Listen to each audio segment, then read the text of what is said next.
తప్ప వేరే మార్గంలో ఆత్మజ్ఞానం లభించదు అని వాసుదేవ మననంలో చెబుతున్నటువంటి మొట్టమొదటి సూత్రం. ఎందుకనయ్యా అంటే నవవిధ భక్తి మార్గాలని ఆచరించాలి చిత్తశుద్ధి కోసం. నీలో ఉన్నటువంటి విషయాల ఎడల ఉన్న అనురాగాన్ని తగ్గించుకోవడం కోసం నవవిధ భక్తి మార్గాన్ని ఆచరించాలి. విషయాల ఎడల ఉన్న అనురాగం వల్లనే నేను శరీరం అని బలపడిపోతున్నాం. ఆ విషయాల్లో ఉన్న అనురాగం తగ్గాలి. అనురాగం తగ్గాలి అంటే రెండు పద్ధతుల్లో తగ్గుతుంది.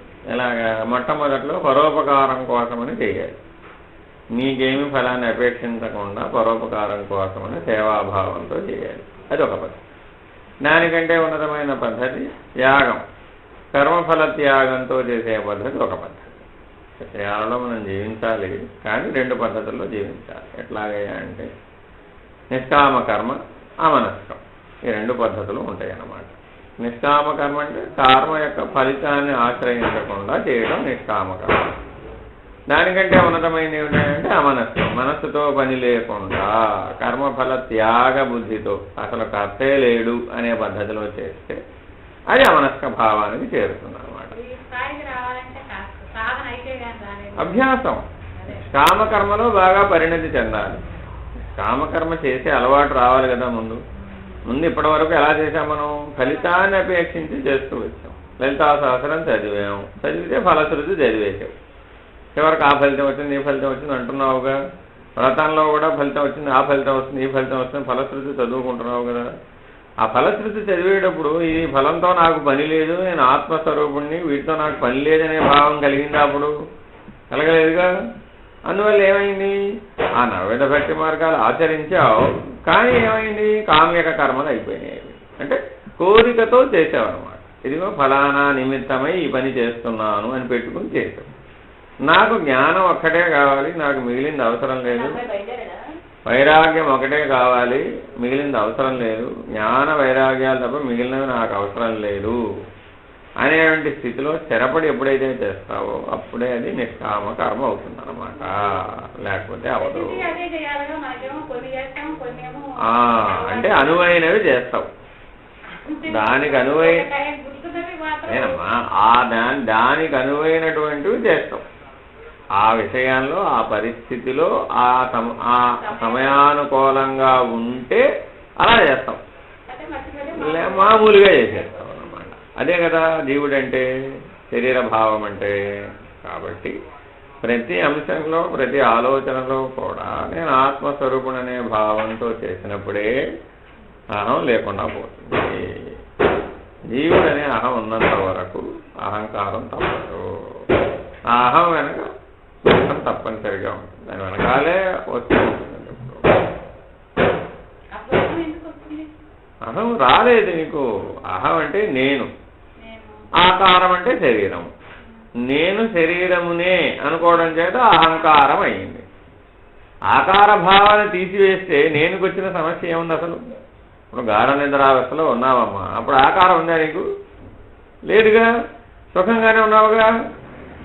దుఃఖం ఎక్కడుంది మరి? గాఢ నిద్రావస్థలో ఏ జీవికైనా దుఃఖం ఉందే? లేదు కదా, అవకాశమే లేదు కదా. ఎందుకని? ఆకార భావం లేదు కాబట్టి. మరి మెలకువలోకి రాగానే ఆకార భావాన్ని ఎందుకు తెచ్చుకున్నావు? తెచ్చుకోకూడదు కదా లెక్క ప్రకారం. ఇక్కడ కూడా అలాగే ఉండొచ్చుగా. నేనుగానే ఉంటే ఒకసారి ఎవరికి వాళ్ళు ఆలోచించుకోండి. గాఢ నిద్రావస్థలు ఎలా ఉన్నావు? నేనుగానే ఉన్నాను, సుఖంగా ఉన్నాను. పుట్టింది మొదలు తల్లి గర్భంలో ఉన్నప్పటి నుంచి నిద్ర నడుస్తూనే ఉంది, ఆఖరి పెద్ద నిద్ర దాకా. మరి అక్కడ ఎలా ఉన్నావు? నేనుగానే ఉన్నావు కదా, నేను సుఖంగానే ఉన్నావు కదా. ఏం చేసావట? మధ్యలో ఆకారాన్ని తెచ్చిపెట్టావు. తెచ్చిపెట్టేప్పటికి ఏమైంది? ఆకారమే నేనైపోయింది. అంటే ఈ నేనుకు ఒక లక్షణాన్ని, అభ్యాసాన్ని అలవాటు చేసావు. ఏమిటట? ఎందులో దూరితే అది నేనైపోతూ ఉంటుంది. అర్థమైందా? ఆట వస్తువులతో ఆడినప్పుడు ఆట వస్తువులే నువ్వు, పుస్తకాలు చదివితే పుస్తకాలే నువ్వు, విషయాల్లో చేరితే విషయమే నువ్వు, జ్ఞానంలో చేరితే జ్ఞానమే నువ్వు. ఈ నేనుకు ఆ లక్షణం ఉందన్నమాట. ఎందులో చేరితే అది అయిపోతూ ఉంటుంది. అంతే కదా మరి. కానీ నిలబెట్టలేకపోతున్నావు కదా, అభ్యాసం లేకపోవడం చేత నిలబెట్టలేకపోతున్నావు. అంతే. అభ్యాసం చెయ్యి. నిలబడుతుంది. నడవడానికి ఎంతకాలం ప్రయత్నం చేశావు? 2 సంవత్సరాలు ప్రయత్నం చేస్తే కానీ శరీరం నడవడానికి సిద్ధపడలేదు, అంతేనా కాదా? పరిగెత్తడానికి ఇంకా కొంతకాలం, స్థిరంగా ఉండడానికి ఇంకా కొంతకాలం. ఇప్పుడు కూర్చుంటే లేవాలంటే కుదరదు, అర్థమైనా? దానికి అభ్యాసం చేస్తున్నాం. కాబట్టి జీవితం అంతా అభ్యాసమేనా కాదా? ప్రతిదీ అభ్యాసమే. కానీ నిన్నే అభ్యాసం చేయబడుతున్నారు? ఏ అభ్యాసం చేస్తే దుఃఖం తొలగిపోతుందో, ఇప్పటి వరకు మిగిలినవన్నీ చేసావు, వాటి వల్ల ఏం మిగిలింది? దుఃఖం మిగిలింది. అదే సుఖం అనుకున్నావు, ఆ విషయ సుఖమే శాశ్వతం అనుకున్నావు. ఏమైంది? కొంతకాలం అయినాక పోయిందని అనుభవం వచ్చిందా లేదా? ఇప్పుడు అప్పుడు చెబితే తెలియదు, అది కాసేపు ఉండి పోతోందనేది నీకు తెలియాలి, అంతే కదా మరి. అంటే అర్థం ఏమిటి? ఆత్మజ్ఞానం దృష్టితో చూస్తే గాని అది కాసేపు ఉండిపోతుందిరా బాబు అని తెలియడం లేదు. అంటే అర్థం ఏమిటట? అందులోనే ఉండి చూస్తే తెలియదురా నాయన నీకు. కాసేపు పక్కకి రా, బయటికి ఆ విషయంలోంచి కాసేపు పక్కకు వచ్చి అసలు ఆ విషయం బలం ఎంతో చూసుకో ఒక్కసారి. ఆ విషయానికి శక్తి ఎంత, నిన్ను లాక్కుపోయేంత శక్తి ఎక్కడి నుంచి వచ్చింది దానికి? నువ్వు ఆమోదిస్తేనే కదా. నిన్నెవరు ఆమోదించమన్నారు? నిన్ను వెళ్ళి అందులో ఎందుకు ఎవరు చేరమన్నారు? తెలియక అందులో చేరావు. తెలియదంటే కదా అజ్ఞానము, వేరే ఇంకేం లేదయ్యా బాబు. ఏం చేస్తే దాంట్లోంచి బయటపడతావో తెలియకపోవడమే అజ్ఞానం. తెలిసింది కాబట్టి ఇప్పుడు అభ్యాసం మార్చుకో. పోయిన దాని గురించి ఎంత పడతావే? అభ్యాసం మార్చుకోవడానికి ఎక్కువ సమయం పట్టలేదుగా నీకు. ఇంతకుముందు కూడా ఒక కొత్త అంశాన్ని నేర్చుకోవాలమ్మా. నేర్చుకున్నావా? నేర్చుకోలేదా? నేర్చుకున్నావు. అట్లాగే ఇప్పుడు నేర్చుకోగలుగుతావు. నీ బుద్ధికి ఆ శక్తి ఎప్పుడూ ఉంటుంది. ఎందుకనయ్యా అంటే దానికి బలం ఎక్కువ చేకూర్చావుగా మరి, అవునా కదా? ఇంతకాలం దేనికి బలం చేకూర్చావు? దానికి బలం చేకూర్చావా? ఇప్పుడు ఆ బలాన్ని నిరసించాలా, అవునా కదా? ఉదాహరణ చెప్తా చూడు. మీ ఇంట్లో పెరిగినంత కాలం, వివాహం కానంత కాలం నువ్వు ఏమనున్నావు? మీ అమ్మగారిలే నీ ఇల్లుగా ఉన్నావా లేదా? వివాహం అయినాక కొంతకాలం పాటు ఏమన్నావు? అది మా అమ్మ ఇల్లు, ఇది మీ ఇల్లు, ఇది మా అమ్మ ఇల్లు, ఇది మీ ఇల్లు, ఇది మా అమ్మ ఇల్లు, ఇది మీ ఇల్లు అన్నావా? మీ అత్తగారు వగేరాలు అందరూ గతించి నీవే యజమాని అయ్యావండి. ఏమైంది ఇప్పుడు? నాదైపోయింది. అంటే నీవు యజమానిగా ఉన్నప్పుడు అంతా నీదే, అర్థమైనప్పుడు పుట్టిల్లు మెట్టిల్లు తేడా ఉందా? లేదు. మరొకరు యజమానిగా ఉన్నప్పుడు మాత్రం ఏం చెప్పావు? మీ అత్తగారు మామగారు యజమానులుగా ఉన్నప్పుడు ఏం చెప్పావు? మీ అమ్మ నాన్నలు కూడా ఉన్నారు కాబట్టి అప్పుడు నా పుట్టిల్లు ఉంది, మెట్టిల్లు ఉంది, 2 ఇళ్ళు ఉన్నాయి అప్పుడు నీకు. ఎప్పుడైతే నీ పైన యజమాని పోయాడండి, నువ్వే యజమాని అయిపోయావు, ఏమైంది అప్పుడు? స్వేచ్ఛరాలా?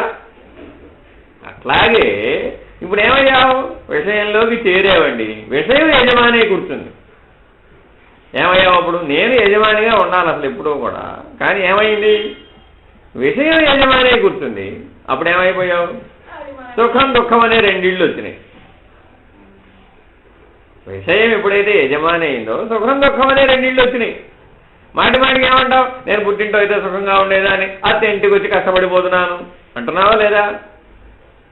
మళ్ళీ ఇక్కడ సుఖం వచ్చినప్పుడు అక్కడ దుఃఖం గుర్తుకొస్తుంది, ఇక్కడ సుఖం అక్కడ. ఇట్టాగా ఏమయ్యావప్పుడు అక్కడ 2 ఇళ్ళు ఏర్పడు, 2 ఆశ్రయాలు ఏర్పడుతున్నాయి అన్నమాట. అయితే నేను యజమానిగా ఉన్నానండి ఇప్పుడిక. ఈ విషయంలో ఉన్న సుఖం దుఃఖంతో నాకేం పని?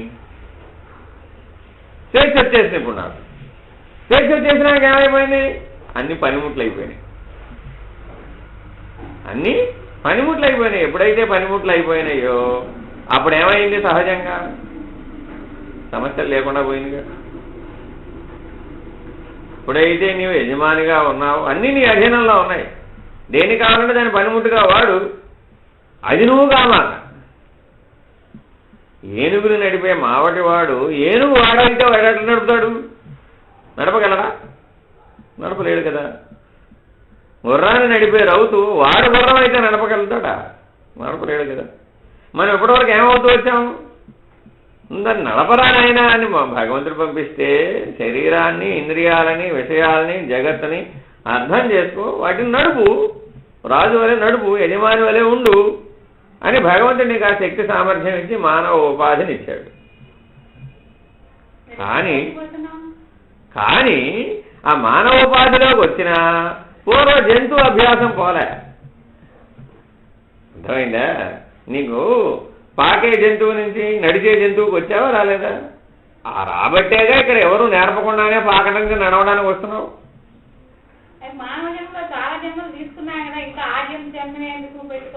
ఎందుకు రాలేదు అంటే బుద్ధి వికాసంలో ఎప్పుడు ఇలాంటి విచారణ పెట్టలేదుగా, ఇప్పుడేగా మొదలుపెట్టాము. ఆ బుద్ధి వికాసం పూర్తయ్యే పని చేయలేదుగా. ఎంతసేపు బుద్ధి వికాసం ఎప్పుడు పూర్తయింది? విచారణ జ్ఞానం పెడితే బుద్ధి వికాసం పూర్తయిపోయింది. అప్పుడు నీకు మానవ జన్మ ఎందుకు వచ్చిందో స్థిరంగా అర్థమైపోయింది. ఇప్పుడు మానవోపాధిని సరైన అసలు ఎట్లా ఉపయోగించుకోవాలనే పద్ధతిలో జీవించడం మొదలుపెట్టావు. అప్పుడు కదా ఆఖరి మానవ జన్మ అయిపోయేదిగా. ఎప్పటికప్పుడు నీకు జంతువు జన్మ ఎట్లా అయిపోయింది? ఆ జంతువు జన్మలో నువ్వు సాధించవలసింది, పొందవలసిన జ్ఞానాన్ని పొందేస్తే ఆ జంతువు ఉపాధి అక్కడతో అయిపోయి దాని పై స్థితిలోకి వచ్చావు. అట్లాగే ఆఖరికి మానవోపాధి లభించింది. ఈ మానవోపాధికి ఆఖరి ఏమిటయ్యా? ఈ తర్వాత ఏమిటి?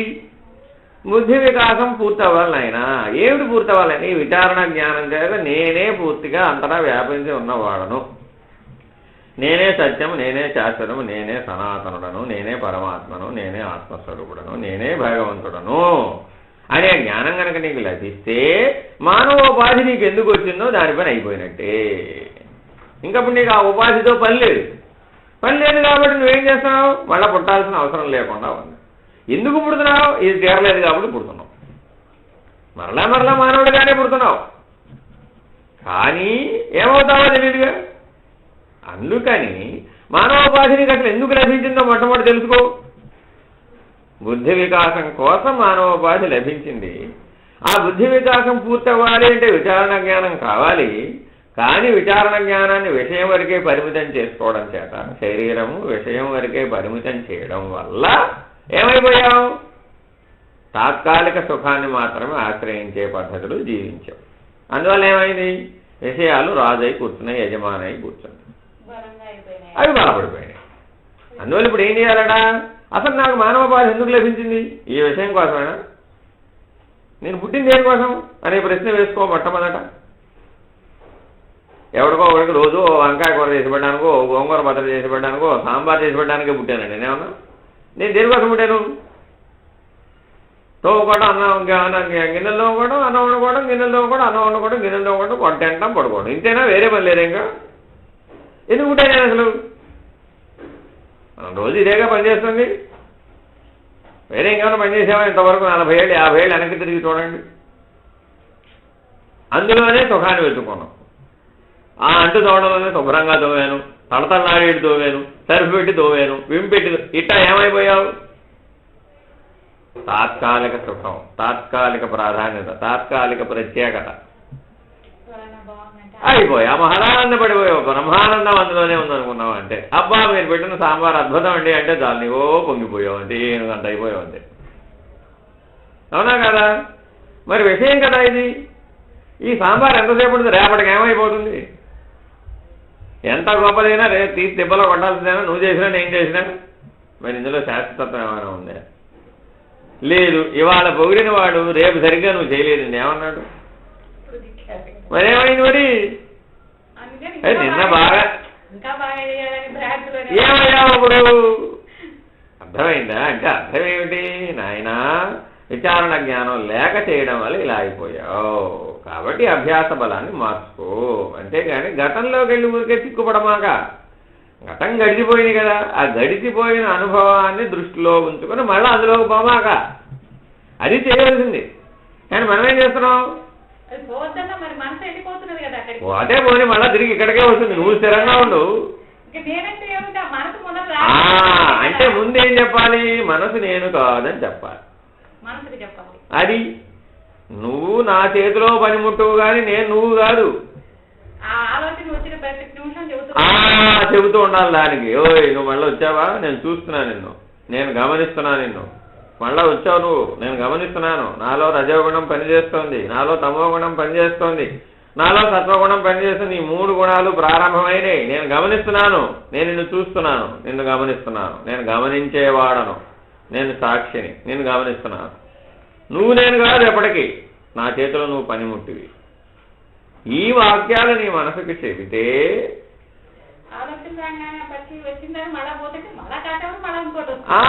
ప్రతి ఆలోచనకి దానికి నువ్వు ఇట్లా చెప్పాలిగా, అదే పనిలో ఉండాలి. అప్పుడు అభ్యాసం మారిపోయింది.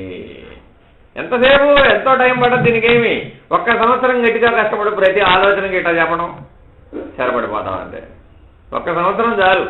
విచారణ జ్ఞానంలో 1 సంవత్సరం పాటు ఎవడైతే త్రికరణ శుద్ధితో ప్రతి ఆలోచనకి నేను మనసును కాదు, నేను బుద్ధిని కాదు, నేను ఇంద్రియాలను కాదు, నేను శరీరమును కాదు, నేను ఆత్మస్వరూపుడను. పని కంటే ముందు ఆలోచన, ఆలోచన కంటే ముందు విచారణ. అర్థమైందా? ఇలాగా చూసుకోండి. అలా ఆ పుస్తకం చదవండి, చక్కగా విచారణ చేయండి ప్రశాంతంగా. ఈ వారం పాటు ఆ వాసుదేవ మననం చదవండి, జరిగిపోతూ ఉంటుంది. మళ్ళా వింటూ ఉండండి. ఒకసారి తెచ్చుకున్నారు కదా ఇది.